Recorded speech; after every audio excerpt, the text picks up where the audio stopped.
Eh bien, bonjour à tous. Pour ceux qui ne me connaissent pas, je suis Richard Willeman, je suis conseiller en agroéquipement à la Chambre d'agriculture de Lyon. Donc, pour entrer dans le vif du sujet, je suis d'accord avec Vincent quand il dit que 80% du travail est fait quand on va utiliser les outils de désherbage mécanique. Alors, on pourrait débattre du pourcentage, mais je pense que l'idée forte est là. On voit bien que les outils de désherbage mécanique se positionnent comme une action curative dans l'itinéraire technique. Avant, un certain nombre d'actions préventives sont nécessaires. Je pense que vous avez parlé auparavant donc de la diversification des cultures, des dates de semis, des variétés, des écartements, des densités sur la ligne. Donc voilà. Envisager la simple utilisation des outils de désherbage mécanique sans même avoir préparé leur intervention est à mon avis une erreur.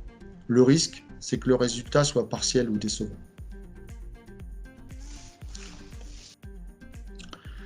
Les outils de désherbage mécanique sont de plus en plus nombreux, je pense que vous en êtes rendu compte.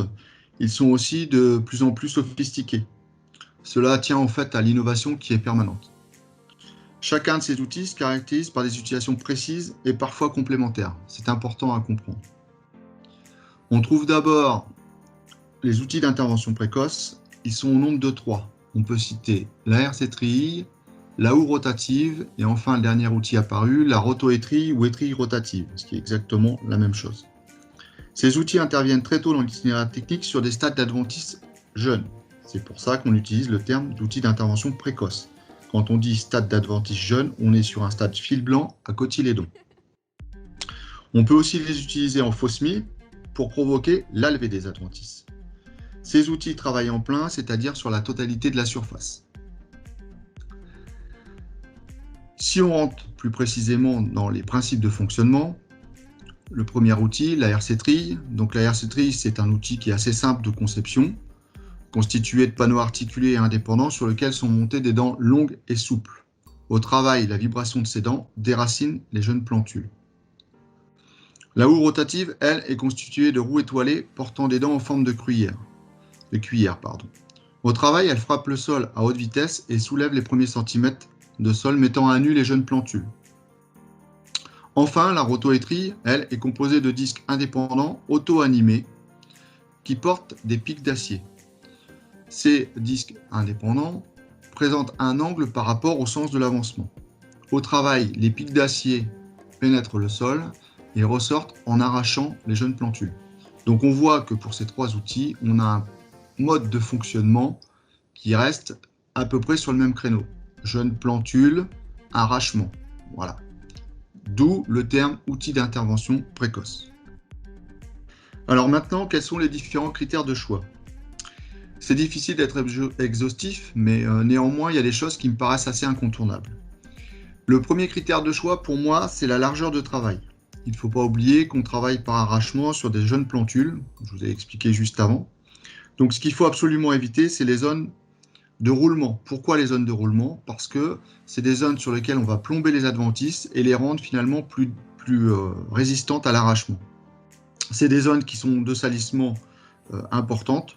Donc plus vous avez de train de roue dans votre parcelle, plus c'est problématique.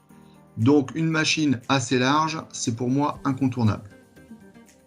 En lien avec la largeur de travail, il y a la stabilité de la machine. Ben oui, plus on est large, plus c'est délicat d'avoir un travail homogène. Donc la stabilité de la machine, des roues de jauge, des choses comme ça, c'est intéressant. Ça permet de garder la machine horizontale et donc d'avoir un meilleur travail. Il ne faut pas oublier qu'on travaille à des vitesses élevées, donc qui renforce cette difficulté.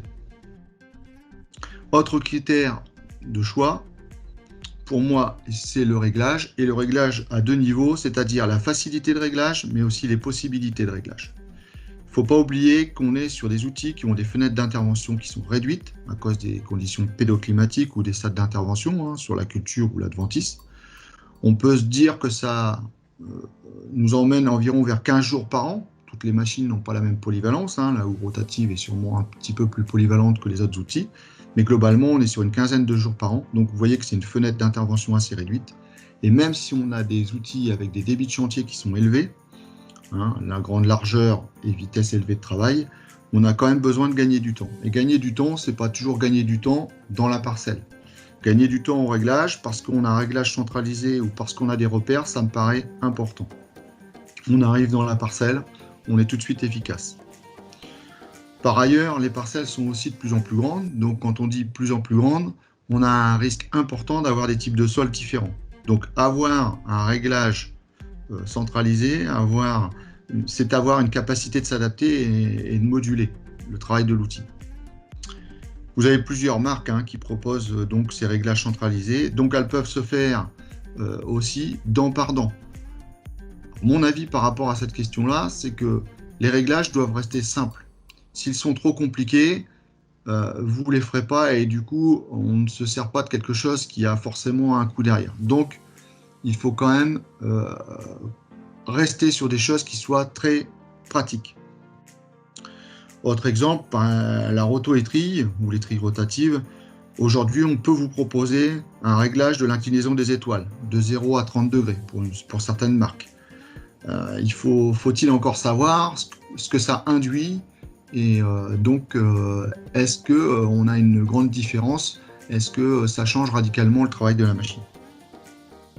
Autre critère de choix, pour moi, c'est aujourd'hui la polyvalence. Donc c'est une tendance qui est recherchée.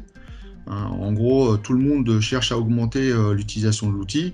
L'idée derrière, c'est aussi de baisser le coût d'utilisation. Vous avez compris, c'est des machines qui sont très sensibles aux conditions climatiques. Donc, une année, vous allez l'utiliser, l'année d'après, vous allez moins l'utiliser. Donc, on est quand même sur des outils qui sont assez peu utilisés finalement.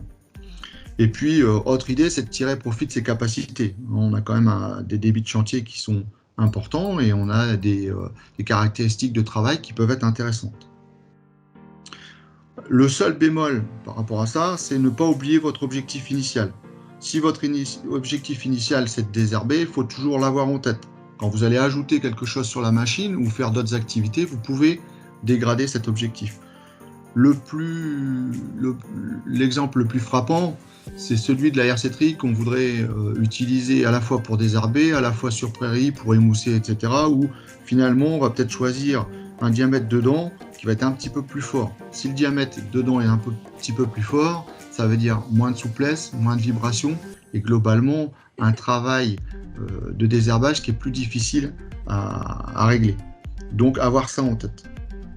Par exemple, la houe rotative. Aujourd'hui, on a des houes rotatives qui sont inversées. Vous verrez, Jérôme Vincent a choisi une houe rotative dont le sens des cuillères est inversé. Finalement, ça s'explique, ce choix s'explique. Il a énormément de cailloux, une herse classique dans les cailloux ne passerait pas. Mais globalement, le fait d'avoir cette contrainte, on est sûrement un petit peu moins efficace sur le désherbage. On a des outils qui sont globalement plus lourds, donc plus efficaces sur un travail d'écroutage, mais sûrement un petit peu moins efficaces en désherbage, même si on ajoute un peigne. Alors cela, ça n'empêche pas de réfléchir à une combinaison d'outils. Jérôme en parlera sûrement. Globalement, combinaison d'outils ou rotative herséterie, ça peut se faire. Un outil pour écrouter, un outil pour désherber derrière. Aujourd'hui, on remarque qu'il y a de plus en plus souvent la présence d'un semoir sur ces outils-là. L'utilité, c'est de pouvoir semer des couverts en interculture. Je vais vous parler des caractéristiques de ces outils-là. Ils font énormément de terre fine, donc c'est intéressant pour venir placer une petite graine et la faire lever. Attention, la réussite de ces techniques-là est quand même assez dépendante des conditions climatiques. Et puis, il faut signaler que derrière l'outil, il n'y a quand même pas de rappui.